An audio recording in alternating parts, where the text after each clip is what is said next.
বিজেপির চাটুকার মিডিয়া থেকে শুরু করে গদি মিডিয়া, যাদেরকে আপনারা চেনেন গদি মিডিয়া নামে, সেই গদি মিডিয়া এবং চাটুকাররা মনে হচ্ছিল যেন প্রধানমন্ত্রীর পিঠ থাপড়ে দিচ্ছিল। কি বলছিল যে প্রধানমন্ত্রী নরেন্দ্র মোদী রুশ এবং ইউক্রেনের যুদ্ধ থামিয়ে দিয়েছে। এক প্রকার তো এক তৈরি হয়ে গেছিল ওয়ার রুখওয়াদি পাপা।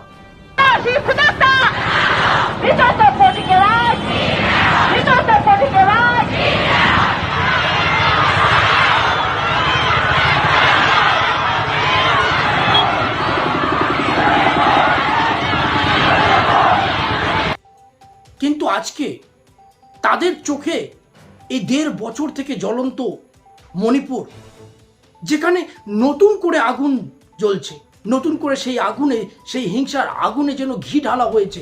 বিগত 9 দিনে প্রায় 11 জনের মৃত্যু হয়েছে।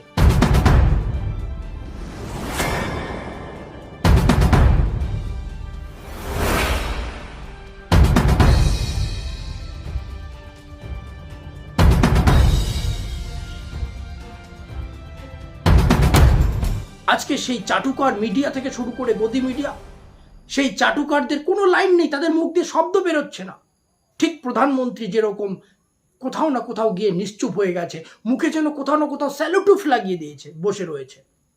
আর শুধুমাত্র প্রধানমন্ত্রী নয়, একটা দেশের, একটা প্রদেশ, একটা রাজ্য যখন 1.5 বছর থেকে জ্বলছে, সেখানে যখন এরকম হিংসা হচ্ছে দুটো সম্প্রদায়ের মধ্যে, সেই হিংসার আগুনে পুরো প্রদেশ জ্বলছে।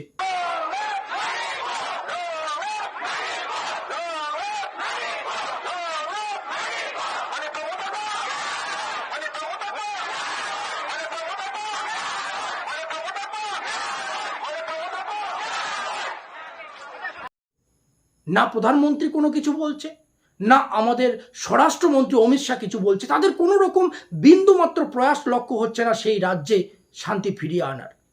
আমরা এই খবরটা দেখেছি যেখানে বলা হয়েছে মহারাষ্ট্রে বিজেপির যে জোট, বিজেপির যে ঐক্যবদ্ধতা, সেটাকে রক্ষা করার জন্য স্বয়ং স্বরাষ্ট্রমন্ত্রী অমিত শাহ হস্তক্ষেপ করেছে।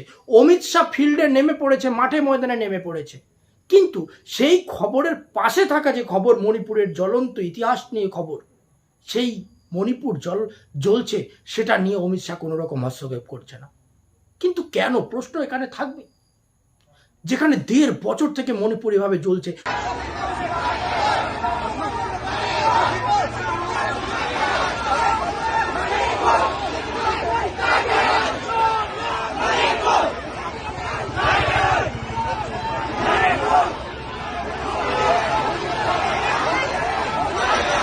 নতুন করে যে হিংসা চলছে, সেই হিংসার মধ্যে খবর যে ড্রোন দ্বারা যারা হিংসা করছে তাদের হাতে ড্রোন লেগেছে এবং সেই ড্রোনের মাধ্যমে মণিপুরের বিভিন্ন জায়গায় বোম ফালানো হচ্ছে। যে রাজ্যপাল, তার যে বাসভবন, সেই বাসভবনে রকেট হামলা হচ্ছে। প্রাক্তন মুখ্যমন্ত্রীর বাড়িতে রকেট হামলা হচ্ছে। এই ধরনের আগুনে জ্বলছে বর্তমানে মণিপুর। তাদের বিভিন্ন জনের দাবি বিভিন্ন রকম। কেউ আসাম রাইফেলকে এতটাই বিশ্বস্ত মনে করেছে যে আসাম রাইফেলকে সেখান থেকে না সরানোর দাবি নিয়ে আন্দোলনে নেমেছে। কেউ কেউ মণিপুরে শান্তির দাবি নিয়ে আন্দোলনে নেমেছে এবং কেউ মণিপুরে প্রেসিডেন্ট রুলের দাবি নিয়ে আন্দোলন করছে। তাদের সরাসরি অভিযোগ যে কেন্দ্র সরকার মণিপুরে শান্তি ফেরাতে অক্ষম, ব্যর্থ। মুখ্যমন্ত্রী বীরেন সিং, সেই মুখ্যমন্ত্রী বীরেন সিং যখন মণিপুরে দুজন মহিলাকে, আমাদের মণিপুরের বেটি, আমাদের ভারতবর্ষের মেয়েকে রাস্তার মধ্যে উলঙ্গ করে বস্ত্র হরণ করে প্যারেড করানো হয়, সেটা নিয়ে বলেছিল মুখ্যমন্ত্রী বীরেন সিং যে এরকম ঘটনা তো মণিপুরে প্রায়ই হয়। সেই বীরেন সিংকে নিয়ে বিজেপি কোনো রকম পদক্ষেপ, কোনো রকম কঠোর পদক্ষেপ করতে নারাজ, করার সাহস দেখাচ্ছে না।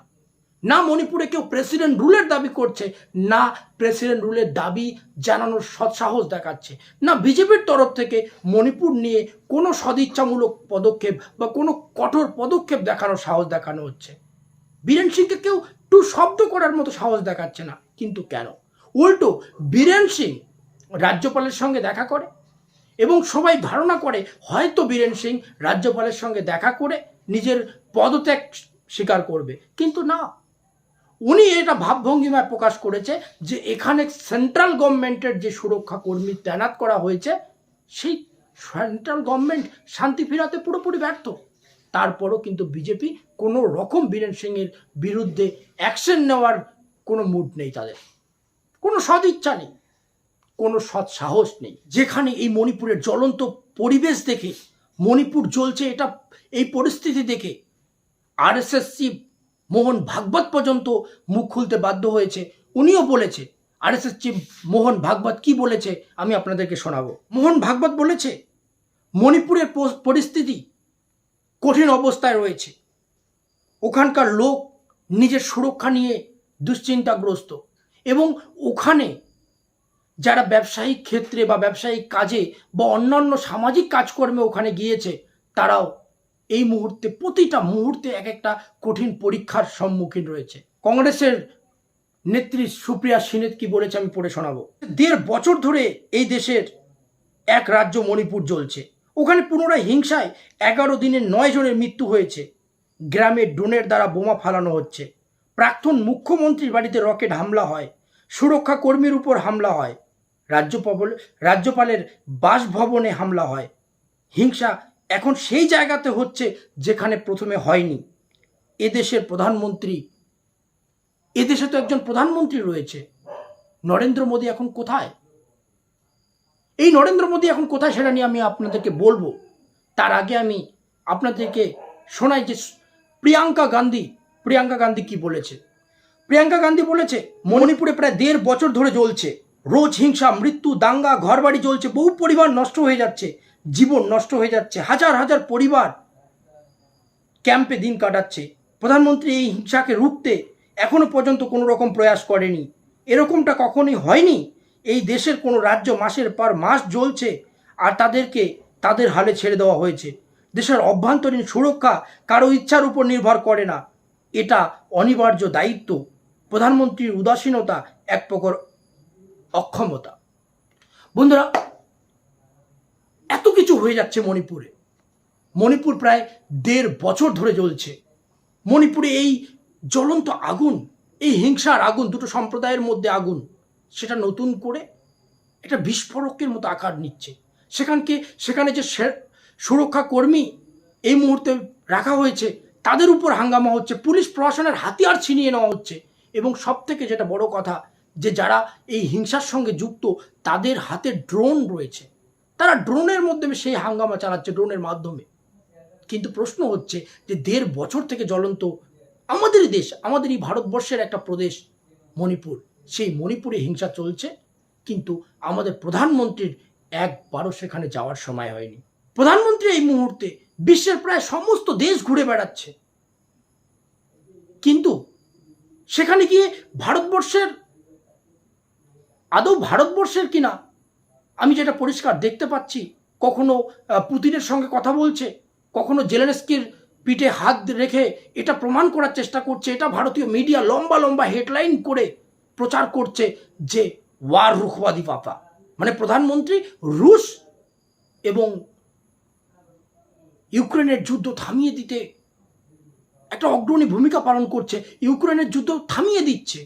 কিন্তু সেখানে কোনো চাটুকার মিডিয়া এটা বলার ক্ষমতা রাখছে না যে প্রধানমন্ত্রী বাইরে গিয়ে নিজের মুখটাকে উজ্জ্বল করছে, নিজের ভাবমূর্তিটাকে উজ্জ্বল করছে, কিন্তু কোথাও না কোথাও দেশের ভিতরে এসে দেশেরই একটা রাজ্য 1.5 বছর থেকে জ্বলছে, সেটা নিয়ে বিন্দুমাত্র টু শব্দ করা সৎসাহস দেখাচ্ছে না, সেটার জন্য অগ্রসর হচ্ছে না, সেটার জন্য সদিচ্ছা প্রকাশ করছে না, কোনো রকম প্রয়াস নেই। উনি পুরোপুরিভাবে ব্যর্থ মণিপুরে শান্তি ফিরিয়ে আনতে। যেখানে কাশ্মীরে 370 হাঁটানো নিয়ে প্রধানমন্ত্রীর নামে বড় বড় হেডলাইন তৈরি হয়, প্রধানমন্ত্রী সেই ক্রেডিটটা পুরো নেয় যে মনে কত বড় কাজ করে ফেললো, কিন্তু যখন মণিপুরে এরকমটা হয় সেই ব্যর্থতার দায় প্রধানমন্ত্রী নেওয়ার সৎসাহস দেখায় না। আর চাটুকার মিডিয়া কখনো এটা নিয়ে এপিসোড করার সৎসাহস দেখায় না। আজকে যদি অন্য কোনো রাজ্যে এরকম কোনো একটা ছোট্ট পাথর দিয়েও কেউ ঢিল মারে, সেখানে রাষ্ট্রপতি শাসন জারির দাবি করা হয়, কিন্তু মণিপুরে কেউ সৎসাহস দেখাচ্ছে না মণিপুরে রাষ্ট্রপতি শাসন দেখার। আদৌ এটা কেন? এই কারণটা কেন? না স্বরাষ্ট্রমন্ত্রী অমিত শাহ